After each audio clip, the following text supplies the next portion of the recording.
ത്വരീഖത്താവട്ടെ ഹഖീഖത്താവട്ടെ വലിയ ആത്മീയ സംഗതിയാന്ന് പറഞ്ഞ് നടക്കുന്ന ആളുകളൊക്കെ അവകാശപ്പെടുന്ന ആഗ്രഹിക്കുന്ന ഈ സാധനങ്ങൾ ഏതാവട്ടെ, ശരീഅത്തിനെ പ്രവർത്തിക്കാതെ ഒരാൾക്കും അത് സാധ്യമല്ല.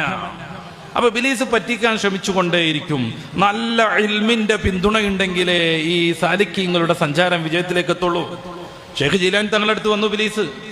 വെള്ളിയുടെ ചഷകങ്ങൾ, പാത്രം, കിണ്ടിയൊക്കെ ആയിട്ട് വന്നു. എന്നിട്ട് പറഞ്ഞു, നിങ്ങളുടെ ആരാധനാ വൈഭവത്തിൽ അള്ളാഹു പ്രസാദിച്ചിരിക്കണം. നിങ്ങളെ ഇബാദത്ത് ചെയ്ത് അത്യുന്നതിയിലേക്ക് എത്തിയത് കൊണ്ട് കുറെ ഹറാമൊക്കെ അള്ളാഹു നിങ്ങൾക്ക് ഹലാലാക്കി തന്നിട്ടുണ്ട്. അതുകൊണ്ട് ഇനി മുതൽ നിങ്ങൾ ആദരിച്ചുകൊണ്ട് ഈ വെള്ളിയുടെ പാത്രത്തിൽ ഭക്ഷണം കഴിക്കാനും വെള്ളം കുടിക്കാനും അള്ളാഹു സമ്മതം തന്നിരിക്കുന്നു. ഇത് സ്വീകരിച്ചാലും നല്ല ഷെയ്ഖിനെ പോലെ പാറി വന്നിട്ട് ഇബ്ലീസ് പറയുന്നുണ്ട് മൊയ്തീൻ ഷെയ്ഖ് തങ്ങളോട്. മൂപ്പര് പുളക്കം കൊണ്ടോ? ഹായ്, ഞാൻ തിരക്കടില്ലാന്ന് വിചാരിച്ചോ? എന്താല്ല എൻ്റെ ഒരു ഉഷാറ് എന്നൊക്കെ മൂപ്പര് വിചാരിച്ചോ? ഒറ്റ അട്ടഹാസം ഓടിച്ചു വിട്ടു.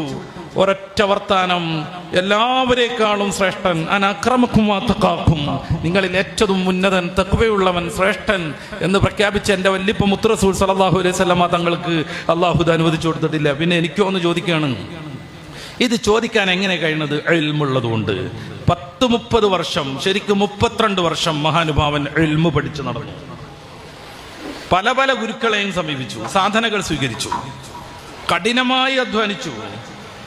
ഇൽമു പഠിക്കാന്നൊക്കെ പറഞ്ഞു കഴിഞ്ഞാൽ ബഹറായി മാറി. ഞാൻ പറഞ്ഞല്ലോ നേരത്തെ, ഹംബലി മദ്ഹബിലെയും ഷാഫിഈ ഫിഖ്ഹിലെയും എന്ത് പ്രശ്നങ്ങളും നിർദ്ധാരണം ചെയ്യാൻ പറ്റുന്ന ഫഖീഹായി മാറി.